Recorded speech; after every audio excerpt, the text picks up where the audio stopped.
Hi, I'm Erlene Washburn, and I am applying for the position of Managing Director of Instruction at Epic Charter School. I recognize Epic Charter School as being very successful.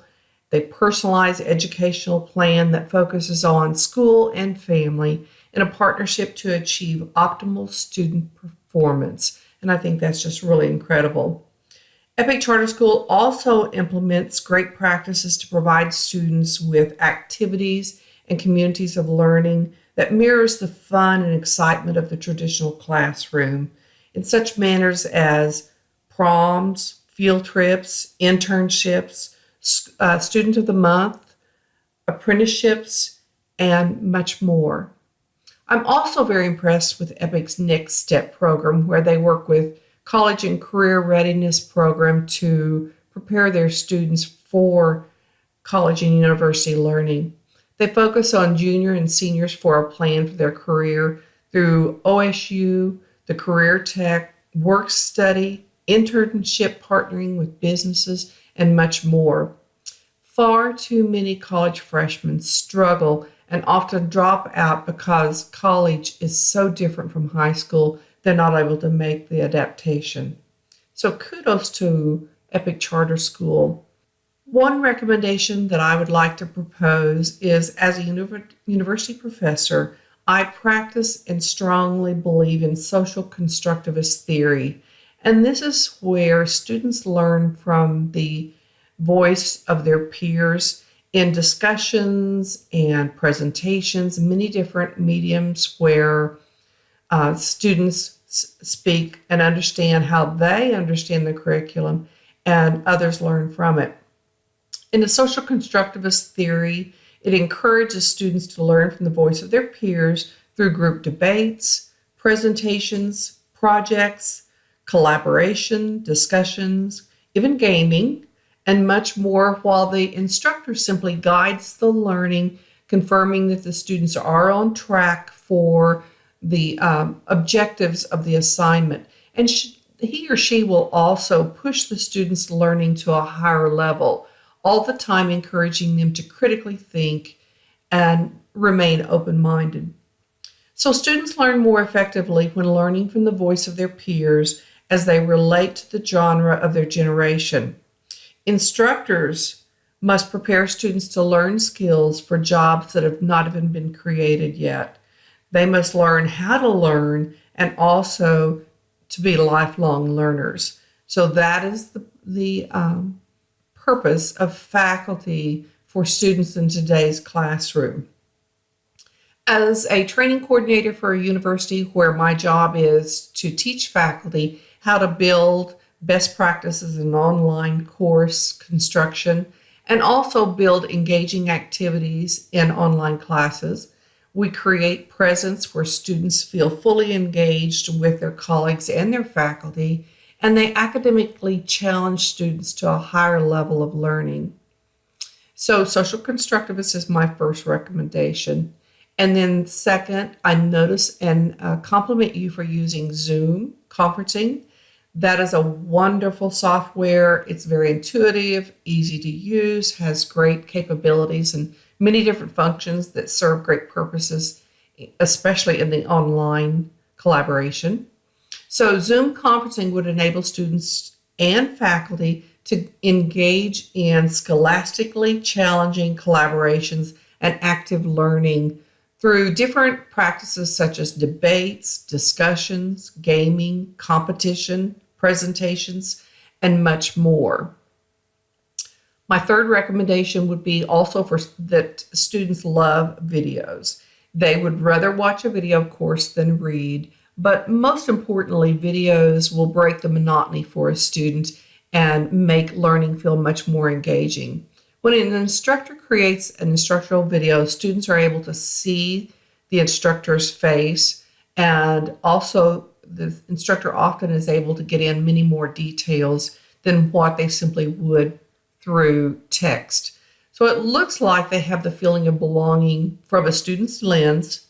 They feel as though they have the feeling of belonging in a classroom when they can picture the face of their faculty or even colleagues. It also promotes better grades in online courses. When students have the feeling of belonging to a group or in a classroom where they're collaborating with others, their grades will improve. They don't feel isolated. They don't feel like they're only there, just them and the faculty, if the faculty does collaborate a great deal, but instead they have the feeling of belonging to a much larger group. Often the videos are also more detailed than simply text. Faculty can easily incorporate icons, pictures, or commands as a visual example. And YouTube is packed full of great educational materials and interesting videos.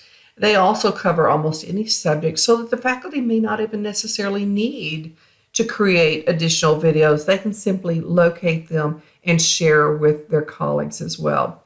They simply embed the video in the online course, and the class becomes much more interesting for the student.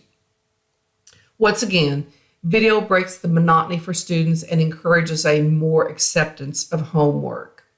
So I'm going to provide several examples to you of different videos that I have found that are really great for many different subject matters. And also videos can be really, really good to teach principles and critical thinking. And it's often a springboard for a really good discussion. My fourth suggestion to Epic Charter School, I know that you have internships and they are wonderful. Internships are always effective as they're implemented and carried out, usually supervised by the instructor. I would like for you to think in terms of service learning, where students volunteer to work in a business or a nonprofit of their choice, usually within their degree plan, where they can demonstrate their skills that they've learned at Epic. This could be considered a capstone course for seniors to be completed before they graduate, or the service learning is much different from an internship because they are there to help and provide a service and learn from that process. But service learning coordinator or faculty would monitor the students' work in collaboration with their supervisor in an effort to raise the students' skills to a higher level. From my previous teaching experiences and promoting service learning, we worked through a collaboration with community businesses and administrators serving on advisory boards, and almost always those administrators indicated how important it was for those students to feel comfortable on the job when they first start to work. And those service learning projects did just that. Students became much more comfortable in the work environment, knowing what was expected of them, knowing, of course, that they had to be dependable, reliable, they had to be good critical thinkers, and they had to be good customer service for almost any job. So they wanted the students to be able to walk into a new career and not be scared to death or have to have practical experience to be able to know how to begin to work. Service learning students are to not only complete tasks as requested, they are also there to ask questions about the day-to-day operations of the business, such as they'll ask questions about what's your annual income compared to your annual expenses, what's their largest inventory item, what's their largest expense, which is usually payroll and taxes. They need an understanding of the tax base to ask questions about taxes and how those are reported and processed, what time of the year are they processed. They should ask about logistics of the product, where are they shipped, how are they shipped by boat, trucks, planes, mail, and are they shipped internationally? All this will open up a dialogue for a very good discussion and better understanding of the business. They should ask questions about employee benefits, vacation, maternity leave, sick leave, holidays, health care, insurance, dental, vision, and healthcare. Employment law is really critical and opens up some very interesting discussions if students will ask questions about employment law. Accounts receivable, accounts payable, and even company stock, if in fact the company has stock. So when students have experience in the workforce, they're much more comfortable in their first career and anxious to take over new challenges.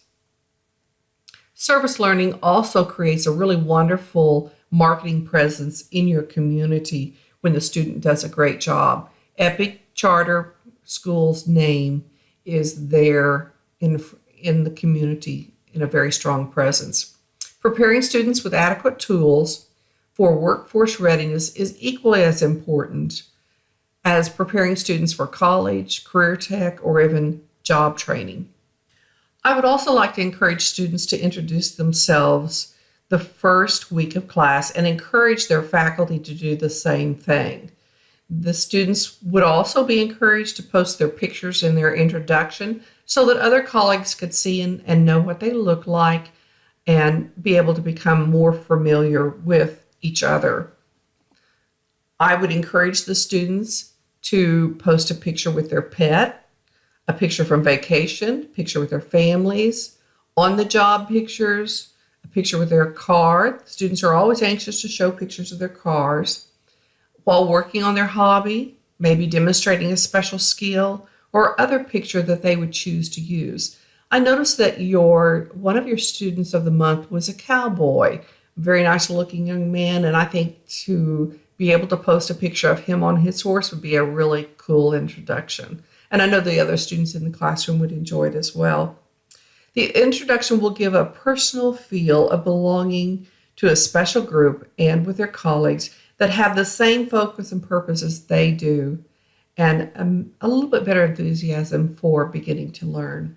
The introduction will also create comfortable feeling of being able to ask colleagues questions, maybe even start study groups through Zoom, of course, and all kinds of academic collaborations. Faculty should reply to each introduction with their picture as well, or in the Zoom room session so that students are able to picture the faculty and each other. So I'd like to recap my suggestions. Of course, I'm very heavily encourage Zoom rooms because they're not expensive. They open up many more doors of opportunity. And hopefully you have a contract for Zoom rooms as well, where students can be divided into groups and collaborate for group projects. And also that faculty would be involved in those Zoom rooms. I'd like to see many more videos integrated. Now, keep in mind, please, that I did not have a sign-on to get into the actual curriculum. So you may be using a lot of these practices already, or you may be using videos extensively already, and I just wasn't able to access those. If you are, kudos to you. Again, I know that you're conducting some really good processes.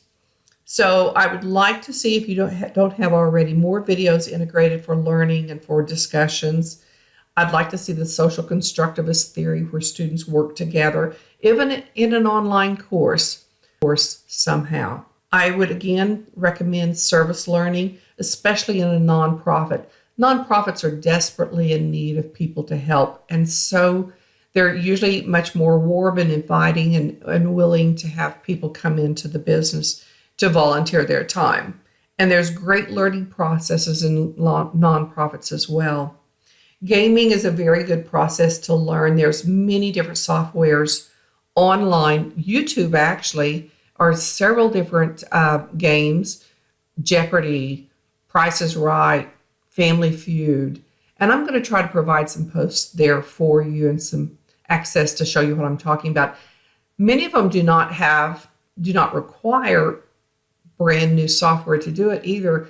So many of them are simply built from PowerPoint. So you have that process already to be able to easily and quickly build a gaming process that students love to get involved with. Flashcards are another gaming process, but very easily built, free to faculty, and you can embed them in the class. Flashcards are great for not only learning definitions of words, but also being able to practice preparing for a test with questions and identifications of certain processes and practices. It has been a joy to be able to share my thoughts with you. Thank you for remaining open-minded to listen to my suggestions for such an already successful school. I look forward to hearing from you, and I would love to be your Managing Director of Instruction.